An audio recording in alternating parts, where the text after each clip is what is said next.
Hello, everyone. My name's Chris. Welcome back to the Holistic Guidance and Support podcast. And today, our episode is on what does it mean to be in alignment. And I have a special guest today, and I'll introduce him in a moment.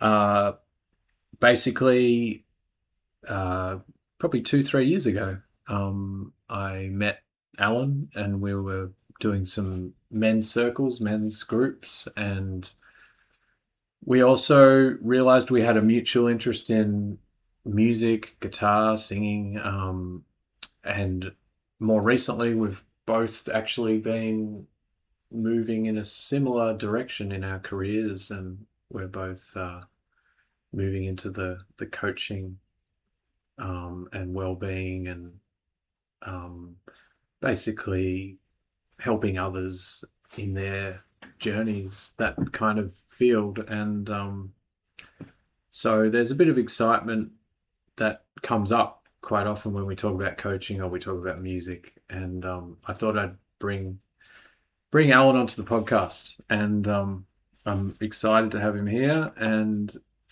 coming back to the topic of alignment, I wanted to sort of open things up with a question for Alan. So, Alan, good to have you here. And Thanks, Chris. yeah, and the question is, what does alignment mean to you? Okay, well, it's a big question, Mm. I believe, but it's an important question. Firstly, actually, thanks for having me on. Mm. It's I'm really looking forward to this and to see where we end up. But yeah, so the question, what does alignment mean to me? Well, I think of alignment as where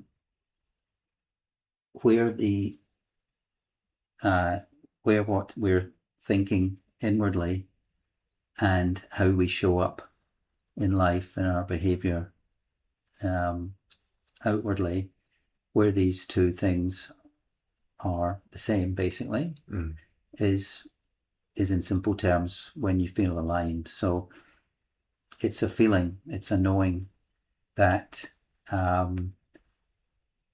there's a connection as opposed to a disconnection between your inner world and your outer world.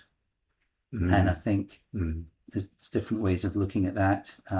Harmony is another word which comes to mind, where, to me, being in harmony again is that feeling of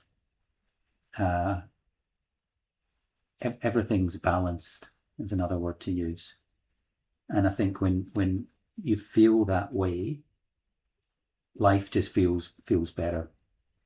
There's no disconnect, there's no disconnection between your inner and outer worlds. And that's what I am aspiring to get to on a daily basis. Yeah, it's a really good introduction and definition of alignment, and it kind of paints a clearer picture of like what this word means, because I know I hear it thrown around in certain communities and spaces, and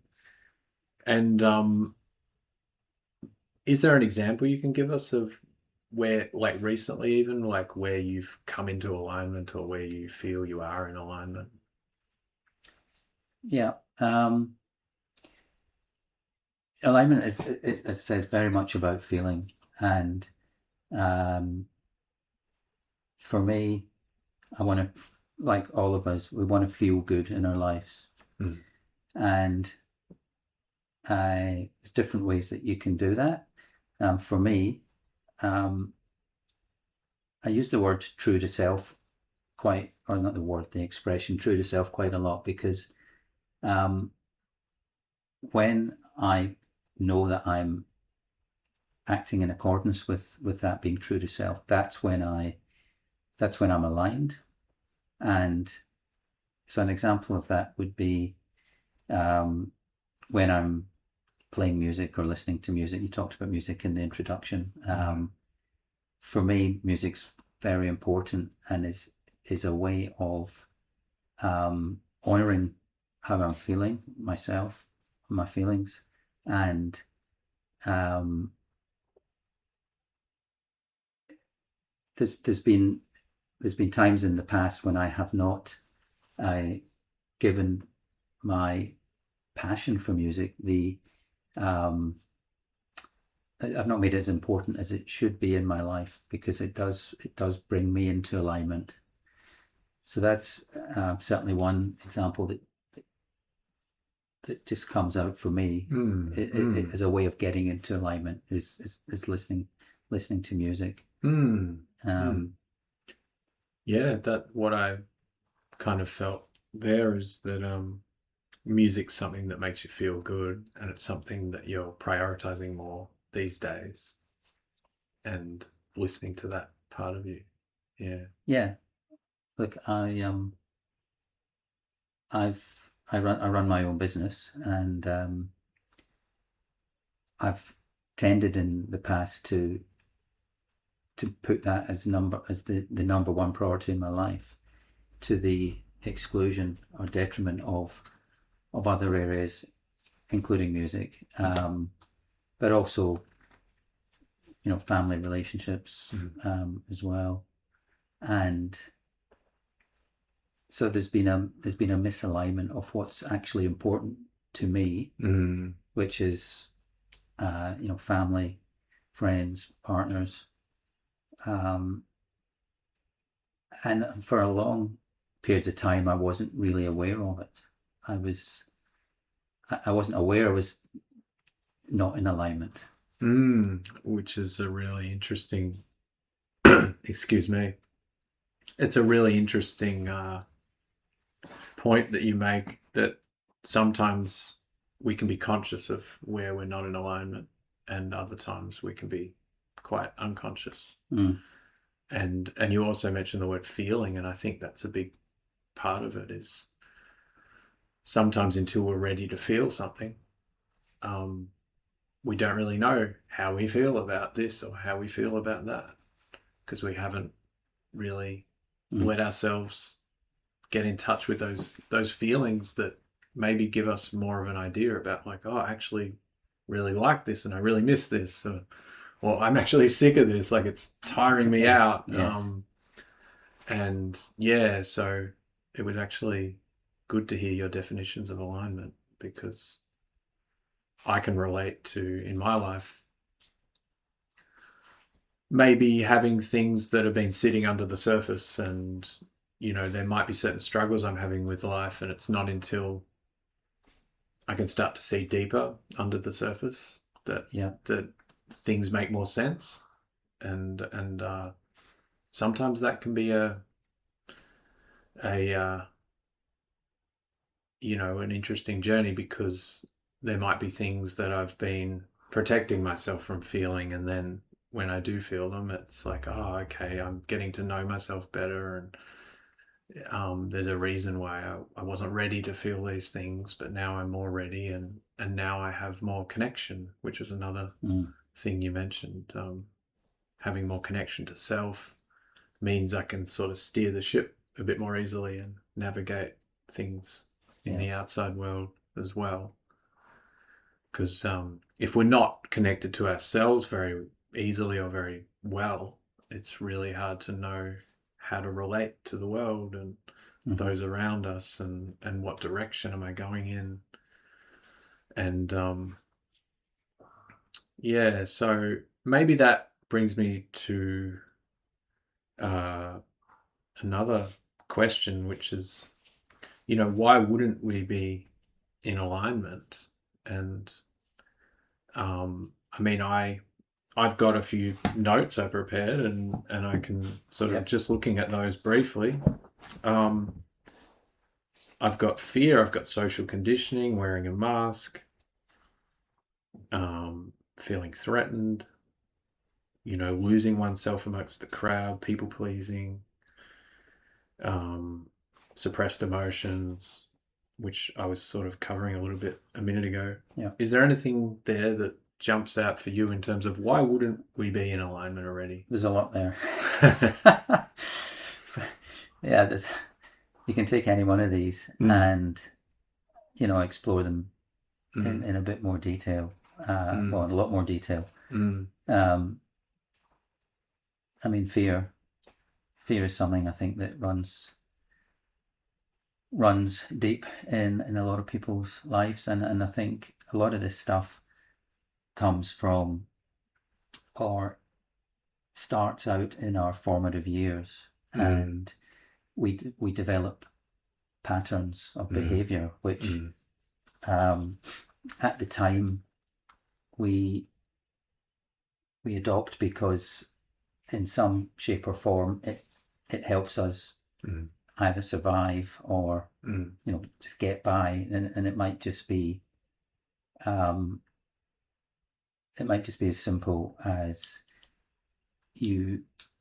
people pleasing, you mentioned, so to fit into the environment, the family environment or the social environment, whatever it is that we're, the school environment, we develop a pattern of not speaking up for ourselves or being honest about how we feel, people pleasing, and these patterns of behavior are all things which are out of alignment of who our true selves want to be. I believe that I think we're all born with the ability to be who we were meant to be true to ourselves, why we were incarnated in this world.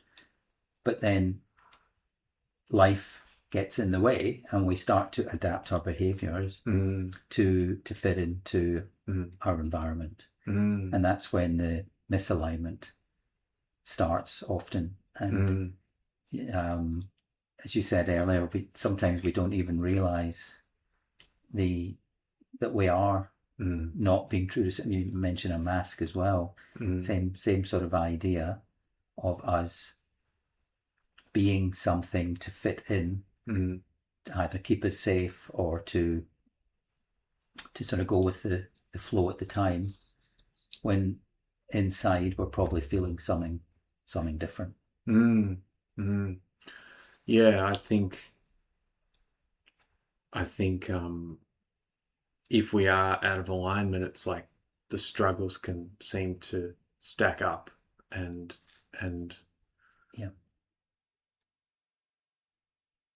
we can get bogged down with that. And I think for me,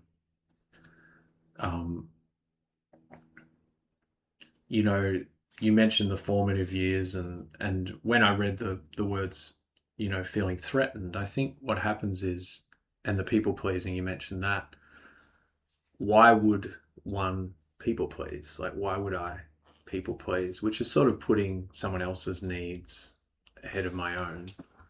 And I think it's this sense of feeling threatened in terms of the consequences of not putting their needs above my own.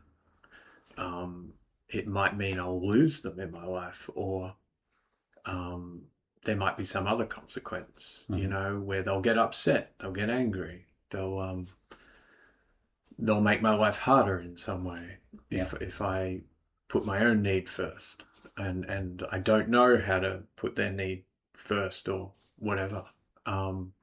So I might choose to just keep putting other people's needs ahead of my own, because I perceive that it sort of gets me off the hook, if you like. But what happens is, what's the path of least resistance at the time? At the time, but what happens is, down the line in life, there comes a point where the consequences are actually greater to put the other person's needs, continuing to do that ahead of your own need.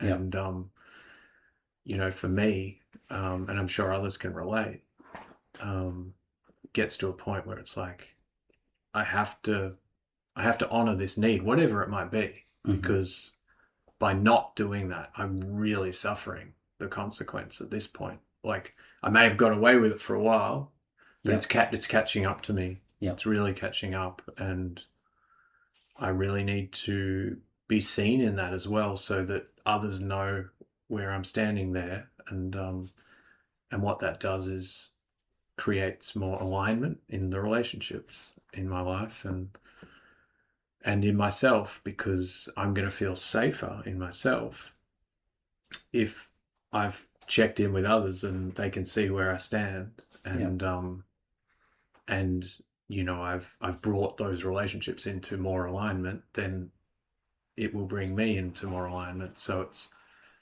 it is a bit of a, yeah, as you mentioned earlier, it's the inner and the outer, isn't it? Well, it isn't. And the other thing, just picking up on what you just said, which I think is interesting, is when we are, let's just call it people pleasing, there's a dishonesty there, which is not only, I think, harmful for the person who's people pleasing, because they're not honouring how they feel and being true to self. But the dishonesty also is that with the person that you're with the other person, is they're not actually with the real you. Yeah. And so yeah, they actually don't necessarily know that there's a problem. That's right. Or, And it's an issue. It's such an interesting thing, because people pleasing, we think that we're helping, or we're actually, I know, and there could be an unconscious and a conscious component to it, but we think that we're making life easier for them. Yes, correct. But by not causing, bringing in our uniqueness, our needs, whatever they are. Yeah. But ultimately, it's not good for either party to continue that way. And what can happen in some cases, sometimes it can actually be surprising how the person receives it. Like, oh, I'm glad you said that, because yes, I understand that. Yes, exactly. And that's okay. Yeah. And then other times maybe it's not received well, and there's a bit of a, let's say like setting a boundary, for example, or disagreeing with someone, and it can be uncomfortable. And so sometimes we are dishonest to protect ourselves and even protect the other person, but we can't. If we continue to do that, something will, maybe at some point we're losing out, and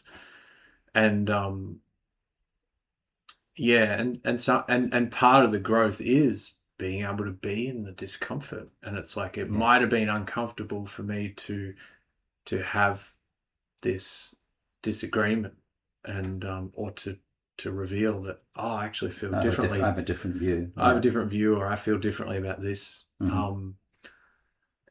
But after that initial period of discomfort, it's better for both. Yeah. In the long run. And and I think part of this journey of alignment, I think, is building the capacity to actually be with conflict. And I will say that in fairness to most people, we're not given a lot of guidance and tools in that area, perhaps in our culture, growing up with whatever. It's different for everyone. Some people maybe have had a lot of guidance, but some people haven't had much guidance in, how do I navigate conflict when there's anger coming up, or there's shame, anger, being misunderstood, or just realizing that, I can't keep going along with whatever this is. I have to change it, and it might upset someone to really share how I'm feeling about something, and it might create conflict, but ultimately it's for the best. It's just that I think some of us are still building that capacity to safely have conflict in a productive and healthy way. Yeah, conflict or confrontation is the other word that that comes up, and if you're not used to having healthy discussions or debate, whatever you want to call it, it can feel quite uncomfortable, and that's when avoidant behaviour comes out, because there's a real avoidance of just trying to keep the peace, and in the end, eventually, it's going to come. It's not a sustainable place to be, constantly avoiding what's important, and being true to who you are and what you need and what you want. I know at times in my life I can relate to the avoidance, and is that something you could relate to? Yeah.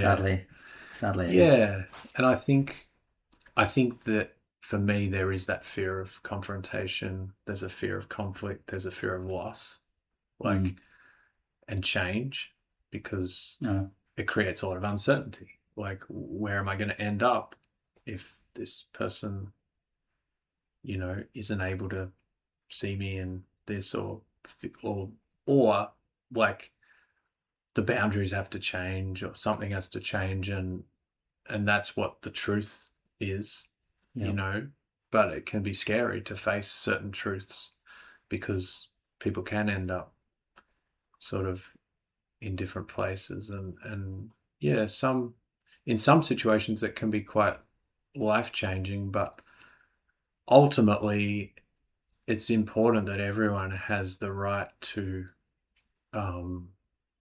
be able to be in their truth and live their truth. And it might mean breaking certain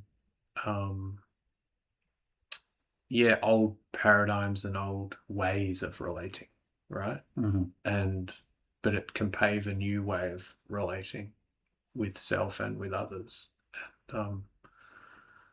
and we build trust in ourselves, we build strength in ourselves by allowing ourselves to keep going to that place of truth and sharing that place of truth, even when sometimes it's maybe a not a life-changing thing, like it's just a clearing the air or whatever, but sometimes it is a life-changing thing, and everyone's going to sort of be in quite different places on the other side of it.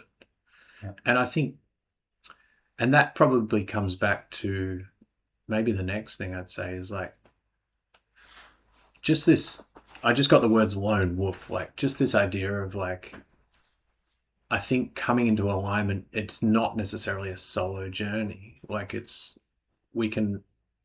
I think sometimes maybe there's even cultural messages, that about like being the lone wolf, or, in certain cultures being self-sufficient, being independent.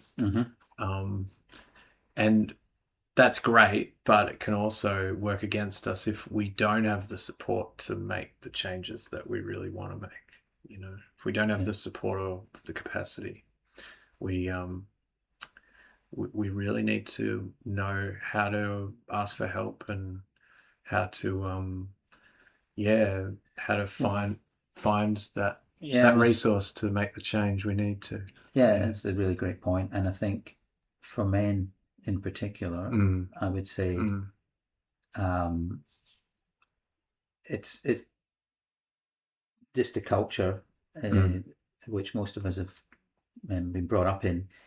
It's not it feels like it's not encouraged to ask for help, and so many men hold things inside, and they bottle up their feelings, and they see reaching for help as a weakness, when the ability to be vulnerable in certain situations is actually a strength. But society has, through culture and other things, have have not always have not portrayed it as a strength. That vulnerability is often seen as a bit of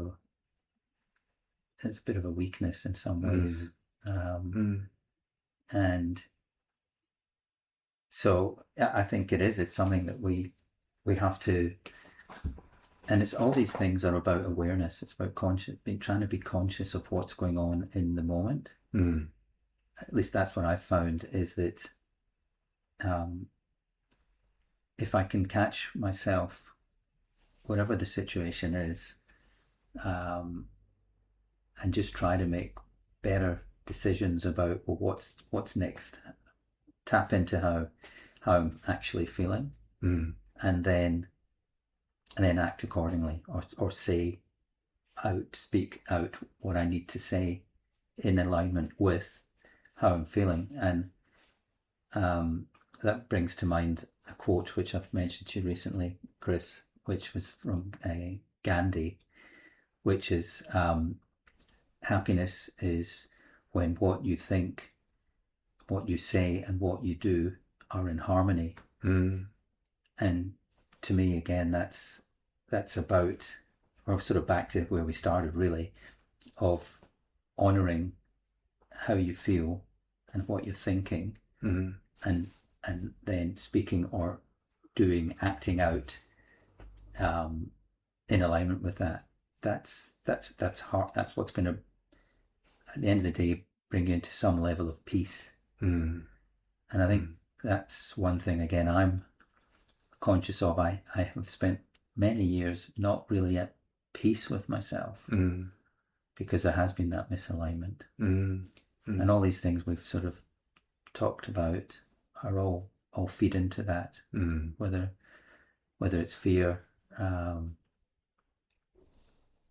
fear of, what's the book, feel the fear and do it anyway. That comes to mind right now as well. That and fear can be just that fear of being vulnerable. Yeah, can be that. Yeah, I think vulnerable is a really powerful word, and you mentioned, men and vulnerability, and I think I agree with, there's a lot of mixed messages in our culture about be vulnerable or don't be vulnerable, like man up, and it's very confusing. It's like, who do I listen to? And the reality is that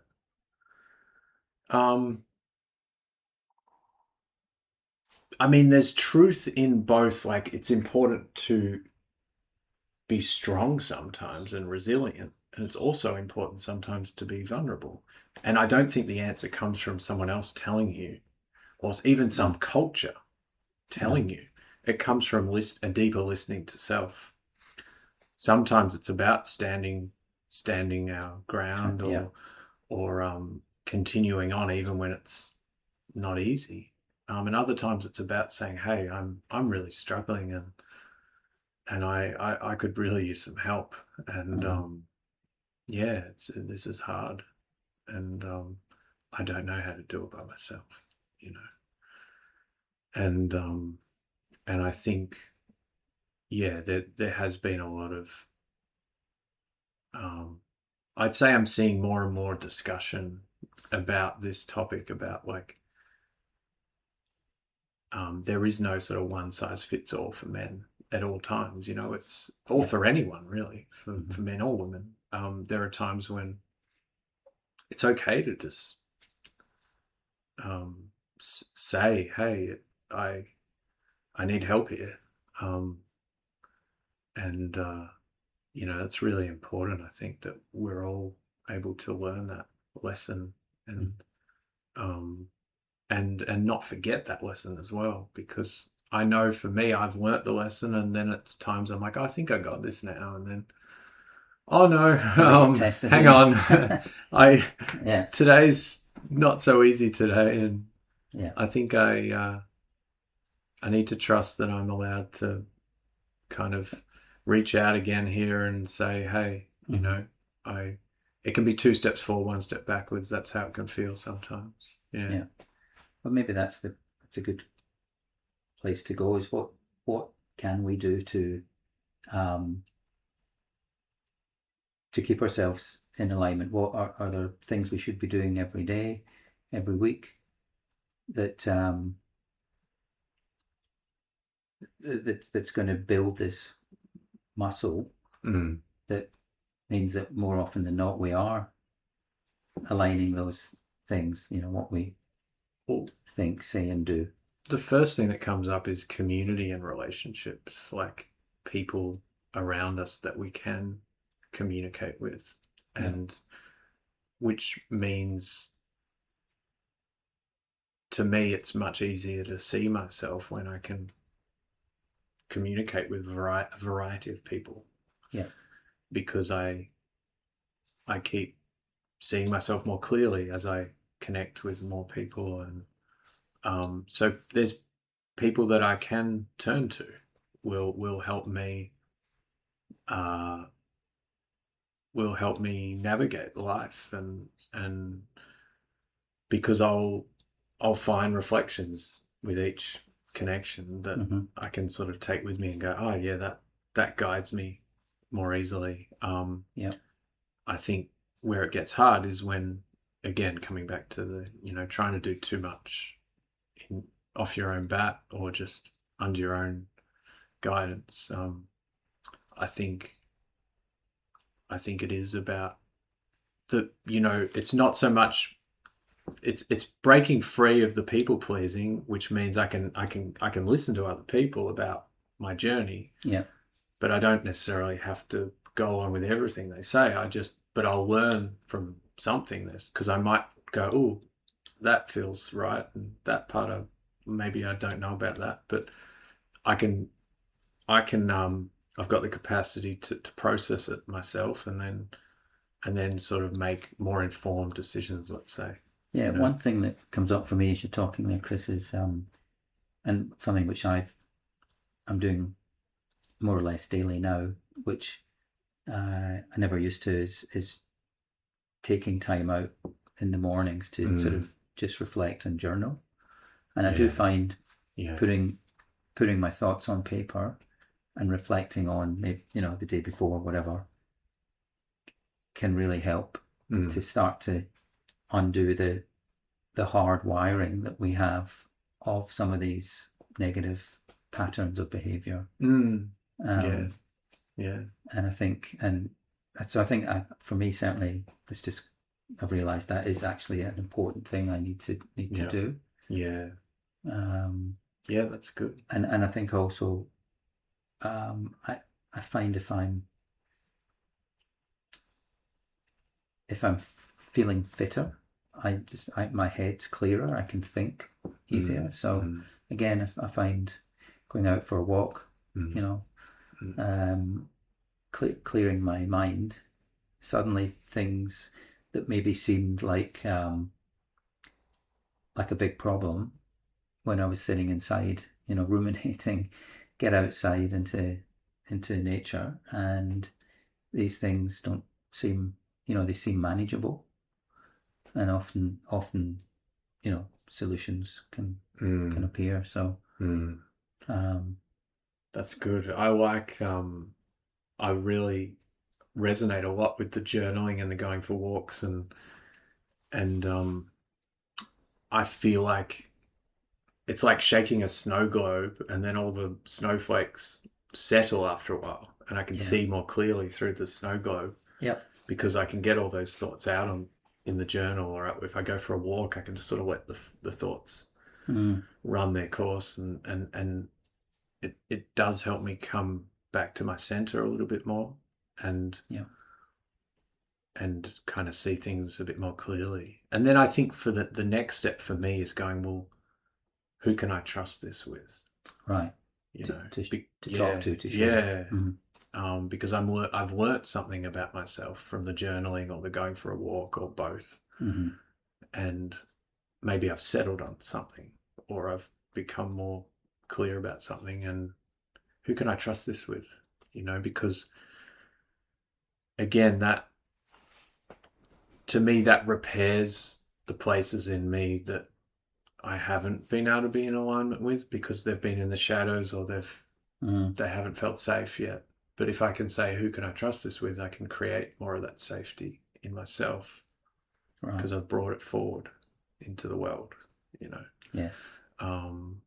Yeah, so I think that creates more support inside and outside, you know, because I've also given the other person this opportunity to see the real me. And if I keep showing up in who I am and my truth, it's actually, I mean, it's the old saying, you know, we lead by example, you know. So if I can show someone else what the truth is for me, that's one of the best gifts I can give them, because it's more likely that they can find their truth. Just giving them permission to open up. Yeah. Potentially. Because they'll find their truth, because they'll feel where I actually am. And it's easier for them to feel where they actually are. Yeah. If they can feel where I actually am. Yes. Because the facades have been removed or lowered. Absolutely. Yeah. Well, yeah, I mean, there's a lot of places we could take this, but I think, you know, just to start to wind it down, and that maybe there'll be a part two to alignment down the track, or maybe another topic that we'll explore with Alan. So I'm really happy you've come along and talked about alignment. It's actually been interesting, sort of where we've been at, and you know, a bit about your journey and my journey, and also interesting to just see these. There, as you said a couple of times, there is a lot to it. Like, it's a simple word, alignment, but there's a lot of parts to it in terms of why we would be in alignment or why we wouldn't be in alignment, and how do we get into alignment.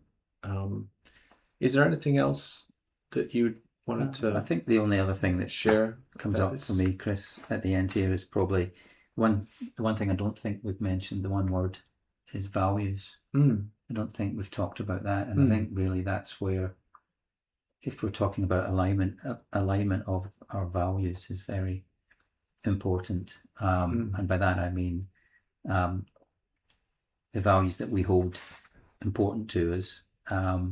If we don't, again, act these out in our day-to-day life, that's when I think we're really going to start to struggle. And you know, values everything from, we've talked about honesty, accountability. You know, again, they're big topics, and that's why they're important. Yeah, well, I loved what you said earlier about music and how you've come around to that again and realized how it gives you a lot of joy, and you know, I've been busy starting a new coaching business, and I sort of dropped the ball with music a bit lately, and yesterday I had a jam session with someone, and we went through all these songs, and it really just sort of calmed me. I mean, there's just been a busy few weeks on a few levels, and there's been quite a bit to process, changes happening in life, and I just really appreciated coming back to music, and how, oh yeah, this is something I still really value, because it has a therapeutic aspect to it, and has an aspect of connecting me to others, and to the spirit of music, and your the joy of music. Your whole nervous system, I think, probably is sort of cheering from the inside. He's back. The musician is back. I like that. Well, maybe our next podcast will be on music, because I know we could definitely get into that even more. So we were talking about the Beatles before we started this episode, and just how much there is to go, talking about how many places you can go with that as well. And anyone listening to this podcast who knows me will be rolling their eyes at the moment. He's managed to get the Beatles into the discussion, but oh man, that's it. Like, they've got to be mentioned at some point. Well, thanks everyone for tuning in. It's been really good having Alan on board for this episode, and I imagine he'll be coming back at some point. And yeah, I hope you've enjoyed our chit chat on alignment. And I know I'm still learning a lot about this topic, and it's certainly easier said than done. But but it's just maybe we'll just finish with a few words from myself and Alan, just in terms of like, just maybe what can we offer in terms of anyone who's wanting to create more alignment, or is there any sort of words you reckon, other than maybe I'll go first. I was just looking at the expression on your face, like going, I'll start. I think trust is a big one, like trusting self and listening, really listening, and the more I can be present and listen, both to myself and to others, the more I can be present. So even having things like, actually, I hope you don't mind me sharing this, but Alan mentioned he had a really good meditation experience earlier today, and it felt like he really listened to something that was important, and something, there was some things emerging in this meditation. And like, to me, meditation's a really powerful practice of presence and listening and getting in touch with, I'm being shown the way here. This is helping me maybe find a bit more alignment, or the clues that I need to come into alignment. No, that's true. No, I mean, I think the only other thing I'm conscious of is that knowledge is important, and this is what we're talking about. Is that we're getting to understand this topic a bit better. At the end of the day, we have to take action.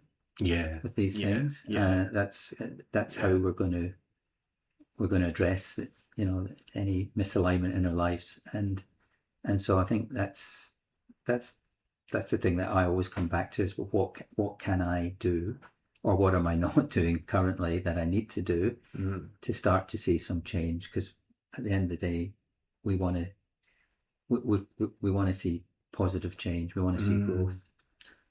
And this stuff's important. I'm really glad you said take action, because I think that's a really important piece to this whole thing, because sometimes we actually just don't know until we have a go at it, and we don't know how we feel about something, or where we're at with something, until we just take action. And also the other word is, it's like letting our creative energy come forth, or letting our decisions come forth, just action. I'm really glad you said that. It's really powerful. And I know for me, like, and maybe you've just opened another door, but I am starting to wind down. But I know for me, action was something that I would second guess myself on. Okay. I would hold back, and I think, I had this sort of inner well that maybe I was listening to, but there does come a point to, okay, I've got to trust that I've just got to take this step. I've got to make the decision. I've got to take the step. I've got to take the action. And then I will learn from that, and I will, I can trust that there's something I can act on, right? Yes. And I may not be ready to do anything right now, but there's something I can act on, and if I'm honest with myself, there is an action I can take, and it's good to be able to respond to that sooner rather than later. And I think I'm sort of talking from my own experience of, like, don't leave things too long, just take the action, take an action. And I think small consistent steps is the way to go, as opposed to waiting for the right moment and then trying to take a larger that's good big step. Just every day try and move forward. I love that. It's I love that.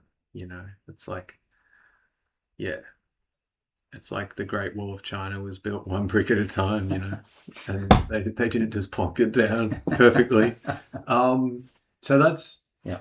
That's awesome. Well, that's a good place to finish. So we hope you've enjoyed our coverage of alignment, which seems to keep going.